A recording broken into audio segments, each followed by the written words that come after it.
है।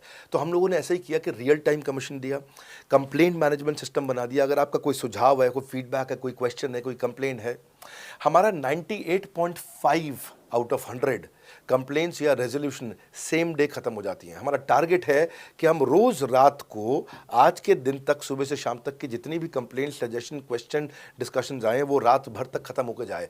लेकिन फिर भी अगर कुछ बच भी जाते हैं तो हमारा इस समय करंट रेट चल रहा है 98.5 आउट ऑफ 100, यानी कि 100 में से 98.5 कंप्लेंट्स या सजेशन या डिस्कशन या क्वेश्चन रिजॉल्व किए जाते हैं और 1.5 बचता है जो अगले दिन तक जाता है। वो भी इसलिए कई बार कि कोई रात को लेट हो जाती हैं कुछ, तो हम तारीख बदलने से पहले 12 बजने से पहले पहले से ख़त्म करना होता है। फिर भी बावजूद इसके अगर कोई तकलीफ रह जाती है तो हमने एक ई क्यूब लॉन्च किया है। ई क्यूब क्या होता है? Empathetic execution of exception. आप ऐसे समझिए कि सारी कंप्लेंट्स तो रिजॉल्व हो जाती हैं, पर कोई अजीब सी ऐसी नई कंप्लेंट आ गई जो हमारी किसी पॉलिसी में ही नहीं है। आज तक हमारी 742 पॉलिसीज बन चुकी हैं, 742 प्रोसेस डॉक्यूमेंट बन चुके हैं। अगर कोई पॉलिसी में ही नहीं है तो उसको रिजॉल्व करना मुश्किल होता है जूनियर लेवल पे, जो हमारा पूरा टीम काम कर रहा है उसमें। उसके अंदर हमारा कुछ सैकड़ों लोगों का पूरा एक कॉन्टैक्ट सेंटर है, कॉल सेंटर है, जो सर्विस सेंटर जिसको बोलते हैं, जहाँ वो लोग काम कर रहे होते हैं, लगातार सबसे इंटरैक्ट करते रहते हैं। लेकिन अगर कोई नई चीज़ आ गई जो कि 742 पॉलिसीज़ के अंदर नहीं है, तो अगले 3 दिन के अंदर 743वीं पॉलिसी बनेगी, फिर 744वीं पॉलिसी बनेगी और उसका रेजोल्यूशन उसको दिया जाएगा। इसको बोलते हैं ई क्यूब। एम्पैथेटिक यानी कि इस व्यक्ति का कोई प्रॉब्लम सॉल्व कर नहीं पा रहा था तो मुझे एम्पैथी देनी है, एग्जीक्यूशन सॉल्व करूंगा एक्सेप्शन की, क्योंकि ये प्रॉब्लम पहले कभी नहीं आई, ये एक्सेप्शन है, ये नई प्रॉब्लम है। तो इसी के लिए हमने एक कंप्लेंट मैनेजमेंट सिस्टम बनाया पूरा। इसमें हमारे यहाँ पहले शुरू में हमारी रेटिंग लो हुआ करती थी, हमने इस पर टीम बनाई। मैं आपको बात बता रहा हूँ 2020 अगस्त सितंबर की हमने इसको लॉन्च किया था। जिस साल हमने आईबीसी लॉन्च करने के 4-5 महीने बाद लॉन्च किया इसको, क्योंकि तब हमारे को उसकी नीड समझ में आई। फिर सजेशन, फीडबैक, क्वेश्चन, कंप्लेंट सब आने लगे और इसको हमने रिजॉल्व करना शुरू किया। और मुझे याद है कि हम लोग जब तक 2021 मार्च तक आए थे तो हमारी रेटिंग 9.6 आउट ऑफ 10 हो चुकी थी। 9.6 आउट ऑफ 10, इसको हम कंसिस्टेंटली ट्राई कर रहे हैं कि 9.9 या 10 आउट ऑफ 10 पे पहुँचे। इसका बड़ा फ़ायदा हुआ हमारे को। इसमें जितनी भी कंप्लेंट्स आती हैं, सजेशंस आते हैं, डिस्कशंस आते हैं, उनको रिजॉल्व करते हैं। टिकट सिस्टम होता है, टिकट रेज करता है सामने वाला। तो ये यहाँ से नहीं होता तो फिर ई क्यूब पे सॉल्व हो जाता है उसके आगे जाके, एम्पैथेटिक एग्जीक्यूशन ऑफ एक्सेप्शन। तो ये हमने टोटल ऐसा मॉडल लिया कि जिसमें हम कहीं पे भी किसी को तकलीफ ना रहने दें।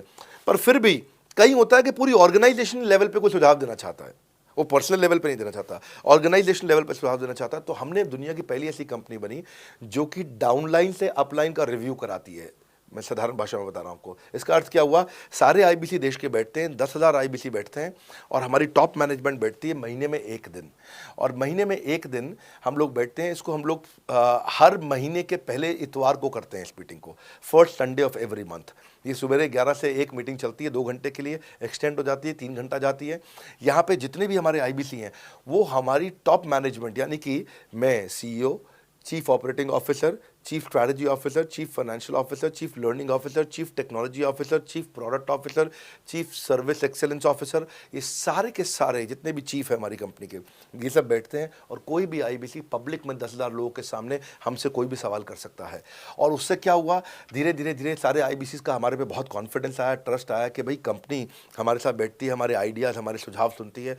और जितनी इंप्रूवमेंट हम ला पाए ना, उस इंप्रूवमेंट का कारण ही यही था भाई साहब, हम इसीलिए कर पाए क्योंकि हम सारे लोगों को सुनते हैं और उनके सुझावों को लेते हैं और सुझावों को इंप्लीमेंट करते हैं। हर बार इतने सुझाव आ जाते हैं, इतने सुझाव आ जाते हैं, तो हमारा भी ये मानना है कि आप 4 नई चीज़ लॉन्च करो, 3 फेल होंगी, 1 सक्सेसफुल होगी। फिर 4 नई चीज़ लॉन्च करो, 3 फेल होंगी, 1 सक्सेसफुल होगी। फिर 4 नई चीज़ लॉन्च करो, 3 फेल होंगी, 1 सक्सेसफुल होगी। और इस तरह 1 सक्सेसफुल करते करते करते करते करते हम इंक्रीमेंटली इतना आगे जाते हैं कि उसका रिजल्ट एक्सपोनेंशियल हो जाता है। और यही होता है कि हमारे को जब सुझाव मिलते हैं, अगले महीने आकर के अगले महीने के पहले संडे को हम पिछले सुझावों की रिपोर्ट कार्ड आपको सबमिट करते हैं। पीछे आपने हमारे को टोटल मिलाकर के 42 सुझाव दिए, इन 42 में से 35 इंप्लीमेंट हो गए, और 35 में से 35 के बाद ये 5 हैं, इनको इंप्लीमेंट करने की कोशिश किया जा रहा है, और 2 को हमने छोड़ दिया है जिनको हम इंप्लीमेंट नहीं करेंगे। इस तरह सामने वाले सारे के सारे 10,000 आईबीसीज को, जो 10,000 आते हैं, एक बार में हम 10,000 लोगों को बुला लेते हैं और उनका सबका बड़ा कॉन्फिडेंस बढ़ता है और वो देखते हैं, फिर अगली बार वो और आके सुझाव देते हैं। पहले से ही अपना स्लॉट बुक कर लेते हैं कि मैं सुझाव देना चाहूँगा। तो बेसिकली आपकी किसी भी समस्या को सुलझाने के लिए हम कंटिन्यूसली लगे रहते हैं और आपका कमीशन जो आपने जहाँ